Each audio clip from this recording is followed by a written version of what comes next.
A salvação não é um ato isolado, é uma corrente de graça que começa na eternidade e se cumpre em glória. Deus nos predestinou, chamou, justificou e glorificou. Hoje, no programa Verdade e Vida, Reverendo Hernandes Dias Lopes vai mostrar os elos da graça de Deus, firmes, eternos e inquebráveis. Inscreva-se no canal e acompanhe essa mensagem profunda e transformadora.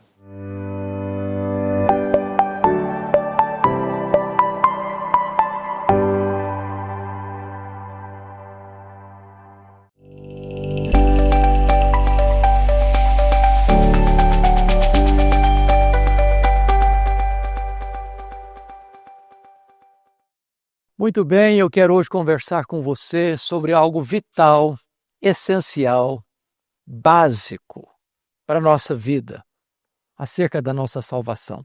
Os elos da graça de Deus. E vamos fazer esta mensagem em Romanos 8, versículo 30. Vamos ouvir a leitura deste texto. E aos que predestinou, a esses também chamou. E aos que chamou, a esses também justificou. E aos que justificou, a esses também glorificou. A salvação é uma obra exclusiva de Deus. Numa linguagem teológica, a salvação é uma obra monergística de Deus. Ou seja, Deus a planejou, Deus a executou, Deus a consumará. A salvação não é pelas obras, ou seja, não tem mérito humano nela. A salvação não é uma parceria da fé mais as obras, ou seja, uma obra sinergística. Mas a salvação é uma obra exclusiva de Deus, monergística de Deus. Aqui em Romanos 8,30, Paulo vai de eternidade a eternidade.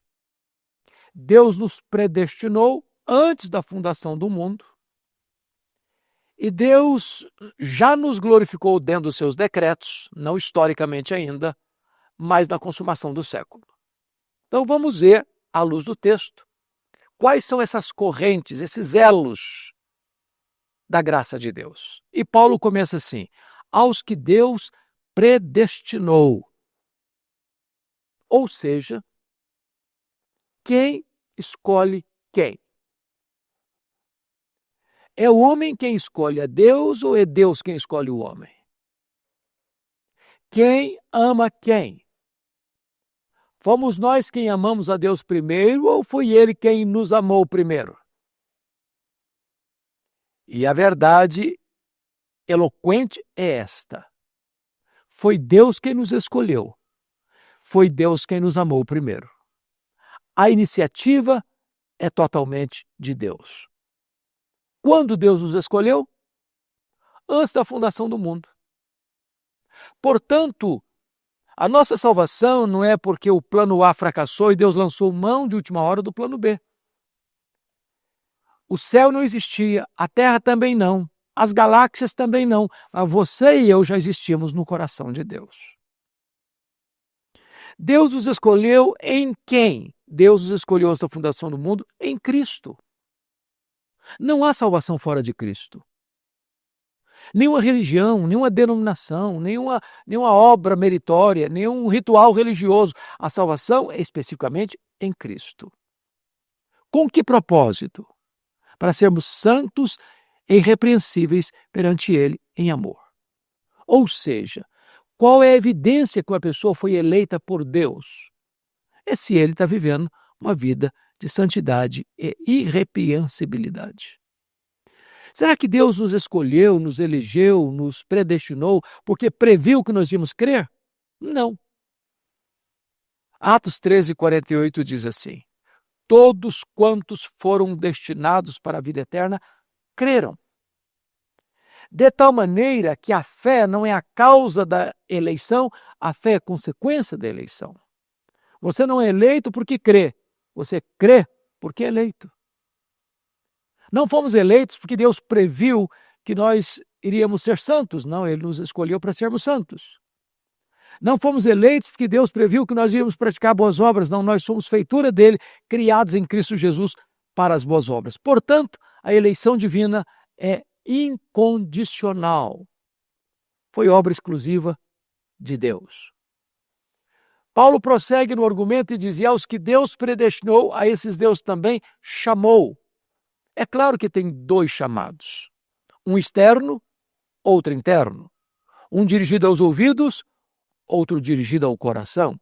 Foi Jesus quem disse: muitos são chamados, poucos escolhidos.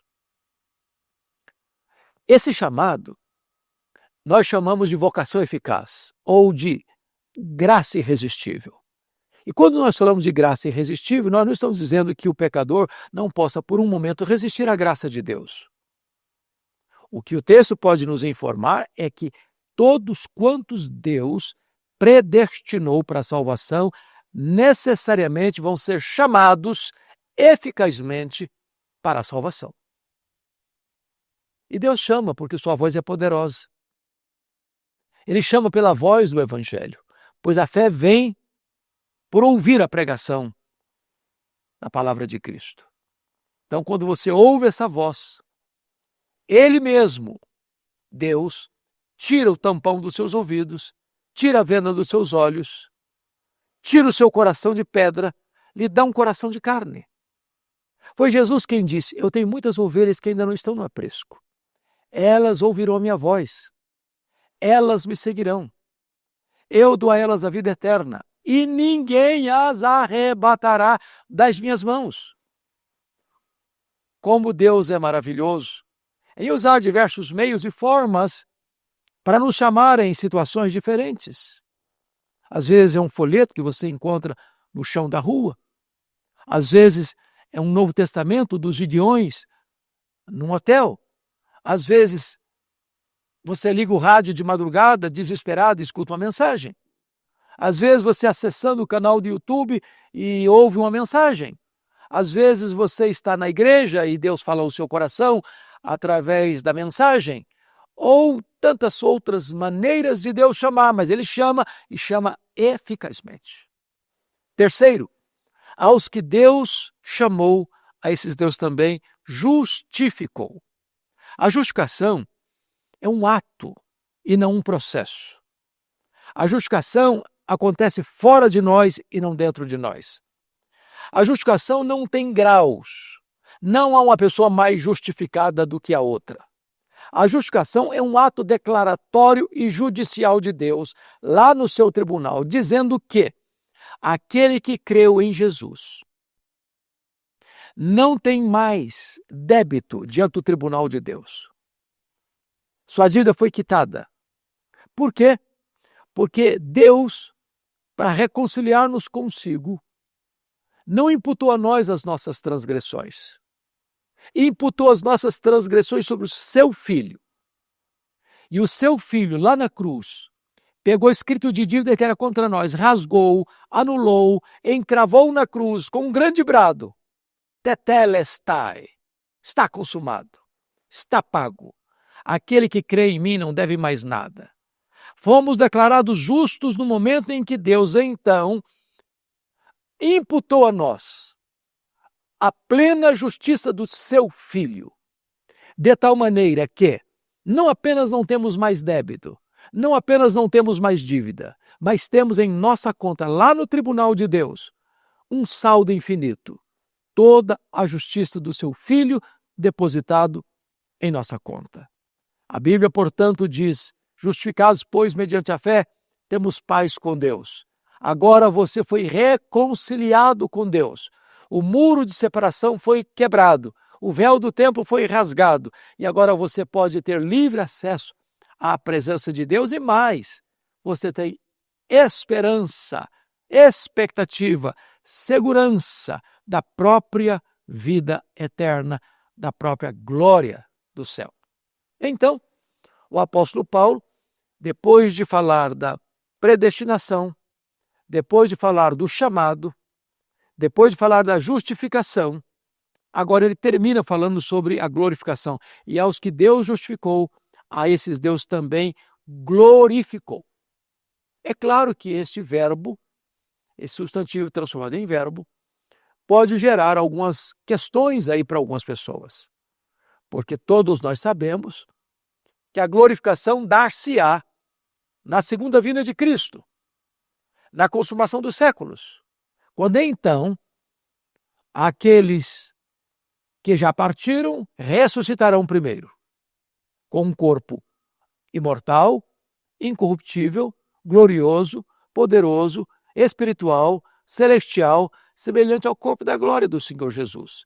E os que ainda estiverem vivos, diz a Bíblia, serão transformados e arrebatados para encontrar o Senhor Jesus nos ares. Então nós não teremos mais necessidade nenhuma, não haverá mais fraqueza, não haverá mais doença, não haverá mais senilidade, não haverá mais perda de memória, não haverá mais angústia, não haverá mais pecado, porque nós estaremos para sempre com Ele.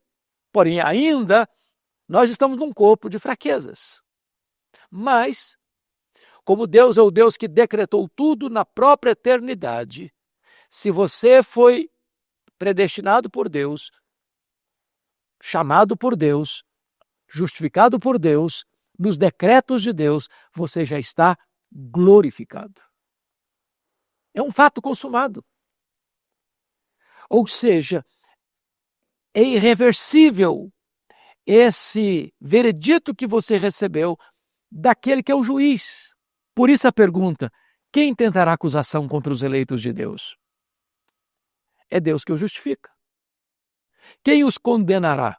É Cristo Jesus que morreu, ou antes que ressuscitou, o qual está à destra de Deus e também intercede por nós.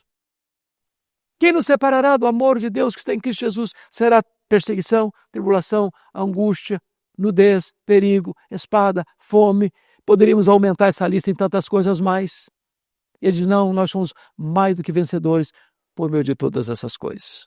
E eu estou bem certo de que nem a morte, nem a vida, nem os anjos, nem os principados, nem as potestades, nem a altura, nem a profundidade, nem qualquer outra criatura poderá separar-nos do amor de Deus que está em Cristo Jesus, nosso Senhor. Temos segurança plena, absoluta, bendito seja Deus, da nossa gloriosa redenção. A pergunta é: e você? Já está salvo? E você? Já tem convicção de que seus pecados já foram perdoados? Você tem certeza da sua vida eterna? Você tem garantia de que a sua vida já está nas mãos de Deus, de que você pertence a Ele, que você vai morar no céu com Ele, que o seu nome já está escrito no livro da vida? Hoje pode ser o dia da sua decisão. Renda-se a Jesus, você receberá a vida eterna. Eu oro com você.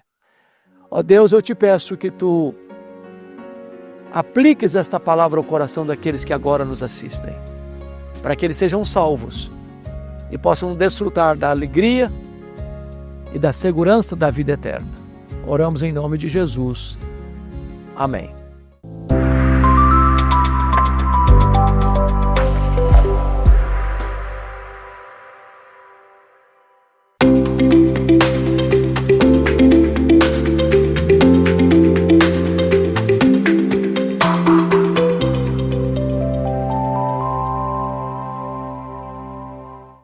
Os elos da graça garantem que nada pode nos separar do amor de Deus.